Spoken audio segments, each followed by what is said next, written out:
എല്ലാവർക്കും നമസ്കാരം. പുതിയൊരു വീഡിയോയിലേക്ക് സ്വാഗതം. 2024 ലോക്സഭാ ഇലക്ഷന് തൊട്ടു മുന്നെയാണ് BJP അവരുടെ ഏറ്റവും വലിയ ആഗ്രഹമായ രാമക്ഷേത്രം പണിതതും അവിടെ പ്രാണപ്രതിഷ്ഠ നടത്തി ജനങ്ങൾക്കായി തുറന്നു കൊടുത്തതും. അതിനുശേഷം UP-യിൽ മൊത്തം ട്രെൻഡ് ഉണ്ടായി. വരാൻ പോകുന്ന ലോക്സഭാ ഇലക്ഷൻ BJP ഉത്തർപ്രദേശ് തൂത്തുവാരും. മാത്രമല്ല BJP തെരഞ്ഞെടുപ്പിനെ തന്നെ നേരിട്ടത് 400-ലധികം സീറ്റ് നേടി വീണ്ടും മൂന്നാമതും അധികാരത്തിൽ തിരിച്ചു വരുമെന്നാണ്. പക്ഷേ റിസൾട്ട് വന്നപ്പോൾ എല്ലാം തകിടം പറഞ്ഞു. BJPക്ക് 240 സീറ്റ് കൊണ്ട് തൃപ്തിപ്പെടേണ്ടി വന്നു. ഒറ്റയ്ക്ക് ഭരിക്കാനുള്ള ഭൂരിപക്ഷം പോലും BJPക്ക് കിട്ടിയില്ല. അതിനുശേഷം ചന്ദ്രബാബു നായിഡുവിൻ്റെയും നിതീഷ് കുമാറിൻ്റെ പാർട്ടിയുടെ സഹായത്തോടു കൂടിയാണ് ഇപ്പോൾ BJP കേന്ദ്രം ഭരിക്കുന്നത്. അതവിടെ നിൽക്കട്ടെ.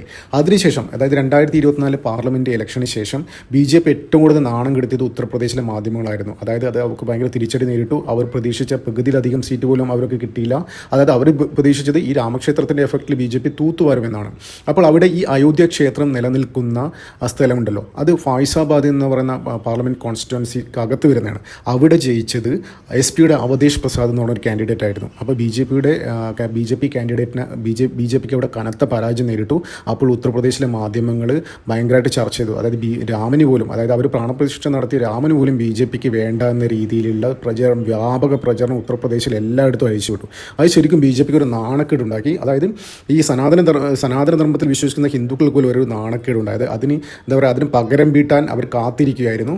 അപ്പോൾ ഇവിടെ ഈ ഫൈസാബാദിൽ ജയിച്ച അവധേഷ് പ്രസാദ് ഓൾറെഡി MLA ആയിരുന്നു. അതായത് പാർലമെൻറ്റ് ഇലക്ഷനിൽ മത്സരിക്കാൻ പോകുന്നതിന് മുന്നേ അദ്ദേഹം മിൽക്കിപൂർ എന്ന് പറഞ്ഞ സ്ഥലത്തെ MLA ആയിരുന്നു. ഈ മിൽക്കിപൂർ എന്ന് പറയുന്ന സ്ഥലമുണ്ടല്ലോ, അയോധ്യ ക്ഷേത്രവുമായിട്ട് തൊട്ടടുത്താണ്. ആ അസംബ്ലി കോൺസ്റ്റിറ്റ്യുവൻസിയിലാണ് അയോധ്യ ക്ഷേത്രം നിലനിൽക്കുന്നത്. ആ മിൽക്കിപൂർ അസംബ്ലി കോൺസ്റ്റിറ്റ്യുവൻസിയിലും ഇപ്പോൾ ബൈ ഇലക്ഷൻ നടക്കാൻ പോവാണ്. ശരിക്കും ഈ അടുത്തിടെ നടന്ന ബൈ ഇലക്ഷൻ്റെ കൂടെ ഈ മിൽക്കിപൂർ കൂടി നടക്കേണ്ടതായിരുന്നു. പക്ഷേ അവിടെ ശ്രീരാമൻ്റെ ബന്ധപ്പെട്ട ക്ഷേത്രവുമായി ബന്ധപ്പെട്ട പല പല കാര്യങ്ങളും നടക്കുന്നതുകൊണ്ട് അവിടെ മാറ്റിവെച്ചു. നമുക്കറിയാം പാലക്കാടൊക്കെ കുറച്ച് മാറ്റിവെച്ചില്ല ഈ കൽപ്പാത്തി രഥോത്സവം കാരണം. അപ്പോൾ അതുപോലെ അത് നീണ്ടു നിൽക്കുന്നത് ഇവിടെ മിൽക്കിപൂരിൽ ഒരുപാട് ഈ ശ്രീരാമൻ്റെ ക്ഷേത്രവുമായി ബന്ധപ്പെട്ട് ഒരുപാട് നീണ്ട നാളത്തെ പ്രോഗ്രാമായിരുന്നു. അതുകൊണ്ടാണ് അവിടുത്തെ ബൈ ഇലക്ഷൻ മാറ്റിവെച്ചത്.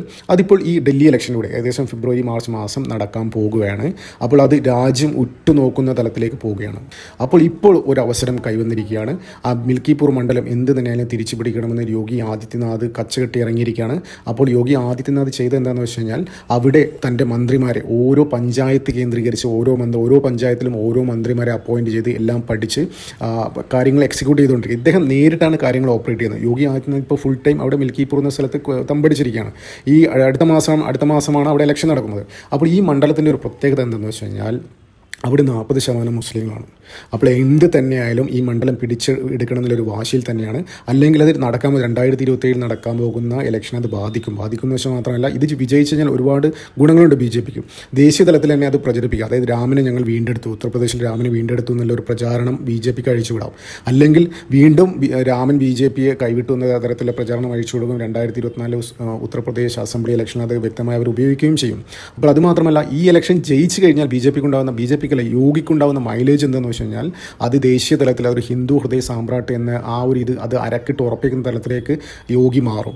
ഇപ്പോൾ തന്നെ പല സംഘടനകളും പറയുന്നുണ്ട് മോദിക്ക് ശേഷം യോഗിയെ പ്രധാനമന്ത്രിയാക്കണമെന്ന്. അപ്പോൾ ഈ മിൽക്കിപൂർ എടുത്തു കഴിഞ്ഞാൽ യോഗിക്ക് തന്നെ പ്രചാരണം അഴിച്ചുവിടാൻ പറ്റും. അതായത് രാമനെ ഞങ്ങൾ വീണ്ടെടുത്തു. അതായത് യോഗി ഇല്ലാതെ ഒരു ഉത്തർപ്രദേശിനെ കുറിച്ച് ആൾക്കാർക്ക് ചിന്തിക്കാൻ പറ്റാത്ത ഒരു അവസ്ഥയിലേക്ക് കാര്യങ്ങൾ പോകും. അപ്പോൾ അവിടെ പണി കൊടുത്തത് ശരിക്കും മുസ്ലിംസാണ്.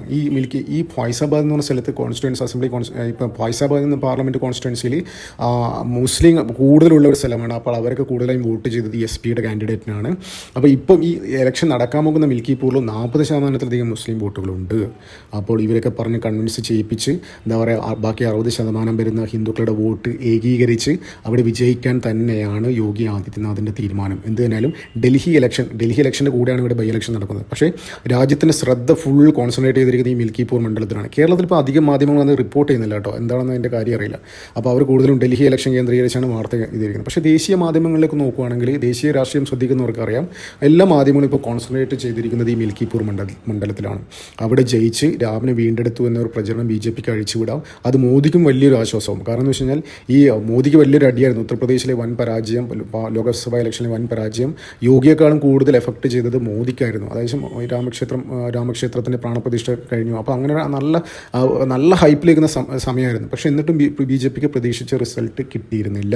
അപ്പോൾ അത് മോദിക്ക് വലിയൊരു അടിയായിപ്പോയി. മാത്രമല്ല ഈ തെരഞ്ഞെടുപ്പിന് ശേഷം നടന്ന പല പല ബൈഠക്കുകളും BJP സെൻട്രൽ ലീഡർഷിപ്പിനെ ബ്ലെയിം ചെയ്യുന്ന തരത്തിലേക്ക് കാര്യങ്ങളെത്തി. അതായത് അവിടെ തോൽവിക്ക് പ്രധാനപ്പെട്ട ഒരു കാരണമായി പറയുന്നതെന്ന് വെച്ച് കഴിഞ്ഞാൽ യോഗിയും സംഘവും കൊടുക്കുന്ന ലിസ്റ്റിൽ നിന്ന് 36 പേരെ അവിടെ വെട്ടി. അതൊക്കെ യോഗി എന്ന് വെച്ച് കഴിഞ്ഞാൽ അവിടുത്തെ ഗ്രൗണ്ട് ലെവൽ എല്ലാ കാര്യങ്ങളും പഠിച്ച് വിജയസാധ്യത കൂടുതലുള്ള കാൻഡിഡേറ്റിനെ ഫീൽഡ് ചെയ്യണമെന്ന് പറഞ്ഞിരുന്നു. അപ്പോൾ യോഗി കൊടുത്ത ലിസ്റ്റിൽ നിന്ന് എത്രയോ പേര് 36 പേര് അവർ വെട്ടി. ആ 36 പേരിൽ വെട്ടിയ 36 പേരിലും 30 പേരും പരാജയപ്പെട്ടു. അത് BJP സെൻട്രൽ ലീഡർഷിപ്പ് മുന്നോട്ട് വെച്ച പേരുകളാണ് അവിടെ മത്സരിച്ചത്. അപ്പോൾ ആ 30 പേരും പരാജയപ്പെട്ടു. BJPക്ക് ഏകദേശം എന്താ പറയുക 34-35 സീറ്റ് അവിടെ നഷ്ടമായി. അപ്പോൾ ഇതാണ് ഒരു പ്രധാനപ്പെട്ട ഘടകമായി പറയുന്നത്. ശരിക്കും അത് മോദിക്കും സെൻട്രൽ ലീഡർഷിപ്പിന് വലിയൊരു അടിയായിരുന്നു ആ UP പരാജയം. അതിൻ്റെ അതായത് അതിൻ്റെ റെസ്പോൺസിബിലിറ്റി ഫുൾ BJP സെൻട്രൽ ലീഡർഷിപ്പിനുള്ളതാണ്. അവരാണ് യോഗി കൊടുത്ത ലിസ്റ്റ് വെട്ടിയത്. എന്തായാലും യോഗി ആദിത്യനാഥ് ഈ മിൽക്കിപൂർ മണ്ഡലം തിരിച്ചു പിടിച്ച് കഴിഞ്ഞാൽ ശരിക്കും അവിടുത്തെ മുസ്ലിങ്ങൾക്കുള്ള കാരണത്തായിട്ട് ഒരു അടി കൂടിയാണ്. അവരും കാത്തിരിക്കുകയാണ് അത് BJP വീണ്ടും തോൽപ്പിക്കാൻ വേണ്ടി. അവിടുത്തെ മുസ്ലിങ്ങളൊക്കെ ഒറ്റക്കെട്ടായിട്ട് BJPക്കെതിരെ വോട്ട് ചെയ്യും. SP കാൻഡിഡേറ്റിന് വോട്ട് ചെയ്യാനാണ് സാധ്യത. അവരും ഭയങ്കരമായിട്ടുള്ള വർഗീയ കാർഡർക്ക് കളിക്കുന്നുണ്ട്. മാക്സിമം മുസ്ലിം വോട്ട് കോൺസെൻട്രേറ്റ് ചെയ്യാനും ഈ OBC വോട്ടുകൾ ഭിന്നിപ്പിക്കാനുമാണ് അവർ ശ്രമിക്കുന്നത്. അതായത് 60% വരുന്ന ഹിന്ദുക്കളെ പല പല ജാതി ഇതുണ്ടല്ലോ, OBC അത് ഇതെന്നൊക്കെ പറഞ്ഞു. അപ്പോൾ ആ OBC വോട്ടുകൾ ഭിന്നിപ്പിച്ച് SP-യിലോട്ട് കൊണ്ടുവരണം. മുസ്ലിങ്ങളെ വോട്ട് ഒറ്റക്കെട്ടായി SP-യിലോട്ട് കൊണ്ടുവന്ന് അവിടെ അങ്ങനെ BJP നേരിടാനാണ് SP-യുടെ പദ്ധതി. പക്ഷേ എന്തായാലും യോഗി ആദിത്യനാഥ് പറഞ്ഞു, അത് നേരിട്ട് പറഞ്ഞു, ഞാനാണ് ഇതിൻ്റെ ചുക്കാൻ പിടിക്കുന്നത്, ഞാൻ ഇതിൻ്റെ ചുക്കാൻ നേരിട്ട് പിടിച്ചോളാം എന്നുള്ള രീതിയിൽ യോഗി ആദിത്യനാഥ് മുന്നോട്ട് വന്ന് ആ മന്ത്രിസഭയിലെ 5-6 പേരെ ഓരോ പഞ്ചായത്ത് കേന്ദ്രീകരിച്ച് അപ്പോയിൻറ്റ് ചെയ്ത് അവിടെ വേണ്ട കാര്യങ്ങൾ ചെയ്ത് നേരിട്ട് കോർഡിനേറ്റ് ചെയ്യുകയാണ്. ഇതിനൊക്കെ ഹെഡ് ചെയ്യുന്നത് യോഗി ആദിത്യനാഥ് തന്നെയാണ്. ഇവരൊക്കെ ഓരോ ദിവസത്തെ വിശദമായ റിപ്പോർട്ട് യോഗിക്ക് കൊടുക്കുകയും അതനുസരിച്ച് സ്ട്രാറ്റജി മാറ്റുകയും കാര്യങ്ങൾ എക്സിക്യൂട്ട് ചെയ്യുകയും ഇംപ്ലിമെൻറ്റ് ചെയ്യുകയും ചെയ്യുകയാണ് യോഗി അവിടെ ചെയ്യുന്നത്.